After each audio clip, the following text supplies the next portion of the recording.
तो मैं अभी बहुत ओवरवेल्म्ड हूँ। तो ऐसा बहुत बार हुआ मेरे साथ कि I was like what the F, ये डायलॉग्स लिखे किसने हैं। और अगले ही पल मुझे याद आया कि ये इशार के बेटे का लिखा हुआ है, आर्यन खान ने लिखा है इसके डायलॉग्स। उन्होंने इस शो को क्रिएट और डायरेक्ट किया है, पूरे बॉलीवुड को भर दिया भाई, जो कि अपने डेब्यू शो में करना इज वाइल्ड। और किंग खान का बेटा कर रहा है तो ये समझ में भी आता है। शो बनाने के लिए उनके पास रिसोर्सेस और बजट अच्छी खासी थी, ऐसा अगर मैं मान के चलूँ तो। नेपोटिज्म का जो पावर है उसका काफ़ी अच्छे से यूज़ किया गया है, इन शक्तियों का कोई गलत इस्तेमाल नहीं किया गया है और पूरी तरीके से इनका उपयोग किया गया है। ये सक्सेसफुली अपने ऑडियंस को डिवाइड करेगी कि या तो आपको ये पसंद आएगी और या तो ये आपको बिल्कुल भी पसंद नहीं आएगी। बीच वाला रोड है ही नहीं। अगर आप इसे देखने की प्लानिंग कर रहे हैं तो मैं इस वीडियो में ये बता दूंगा कि इसका टारगेट ऑडियंस कौन है। तो जब मैंने इसे देखना शुरू किया तो मेरे एक्सपेक्टेशन उतने ज़्यादा हाई नहीं थे। हालांकि मुझे इसका ट्रेलर पसंद आया था, लेकिन ट्रेलर से मैं जो एक्सपेक्टेशन करके ये देखने बैठा था उससे बहुत अलग निकली भाई। पहले एपिसोड में ये मुझे कुछ खास नहीं लगा, ऐसे ही कंटिन्यू करते हुए इस पर इंटरेस्ट मेरा बढ़ता चला गया। जिस तरीके से बॉलीवुड की ली गई है इसमें देख के आपको मज़ा आएगा। और ये अपने आप को और किसी को भी सीरियसली तो बिल्कुल भी नहीं लेती। इसकी कॉमेडी बल्कि काफ़ी अच्छी है, जिस पर मैं बाद में आता हूँ। इसको आप नेगेटिव मान के चल सकते हो कि ये बिल्कुल भी रियलिस्टिक नहीं है, और कैसे हमें पता है कि बॉलीवुड की मूवीज़ में जो सेट्स यूज़ करे जाते हैं वो कितने नकली लगते हैं, इसमें और भी ज़्यादा फील हो जाता है। जो इंटेंशनली करी गई है तो very thoughtful I would say. ये उतना ही अनरियलिस्टिक और ओवर द टॉप जाती है जितना ये जा सकती थी। इसका CGI और VFX रेड चिलीज के होने के बावजूद उतने इम्प्रेसिव फील नहीं होते, कई जगहों पर नोटिस हो जाते हैं। और एक और चीज़ मैं पॉइंट आउट करना चाहूँगा, कुछ डायलॉग्स की डबिंग में लिप सिंक की दिक्कत मुझे नोटिस में आई। इसके बजट के हिसाब से ये चीज़ होनी नहीं चाहिए थी मेरे ओपिनियन में। मैं इसे एक over the top brain rot spoof मानकर देख रहा था।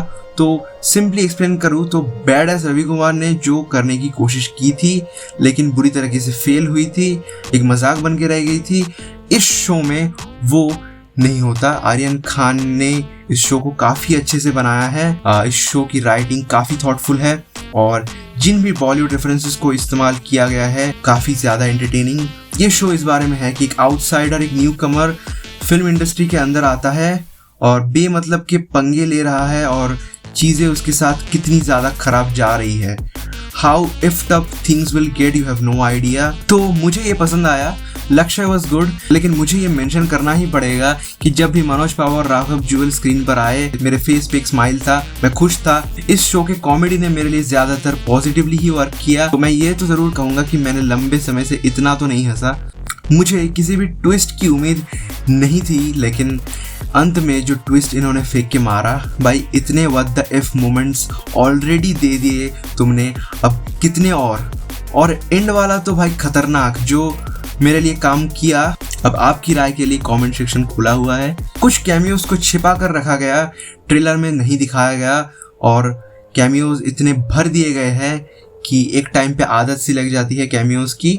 आमिर खान और SS राजामौली अचानक से आते हैं और चले भी जाते हैं, और उनके डायलॉग्स और सीन्स का स्टोरी में कहीं भी कोई योगदान नहीं है। और सलमान खान के कैमियो को भी वेस्ट कर दिया गया है, लेकिन शाहरुख खान के कैमियो का बहुत अच्छे से इस्तेमाल किया गया है। जब घंटे का बादशाह वाला पार्ट आया तो मेरी हंसी रुक नहीं रही थी। कुछ अनएक्सपेक्टेड कैमियोज काफ़ी अच्छे लगे और शो में इस कैरेक्टर को कोई पहचान ही नहीं पा रहा था, जो कि काफ़ी एंटरटेनिंग था। अगर आपने पहचाना इन्हें तो कमेंट सेक्शन खुला हुआ है, लाइक शेयर सब्सक्राइब भी करो, फ्री है भाई। ये शो तो भाई एंटरटेनिंग तो है कुल मिलाकर। अगर आप कुछ अनहिंज्ड, अनफिल्टर्ड, 18+ गाली गलौज और पूरी तरीके से over the top brain rot comedy देखने के लिए तैयार है, जिसे मैं एक्स्ट्राऑर्डिनरी या मास्टरपीस तो नहीं कहूँगा, लेकिन अगर आप इन बातों का ध्यान रखेंगे तो डिसअपॉइंट तो नहीं होंगे। तो मेरे ख्याल से आपको सब कुछ क्लियर हो गया होगा। तो मैं मिलूंगा तुमसे इसके नेक्स्ट वीडियो में। गुड बाय, टेक केयर, सायोनारा। We are not alone. They are among us. As the skies light up, they believe we are blissfully unaware.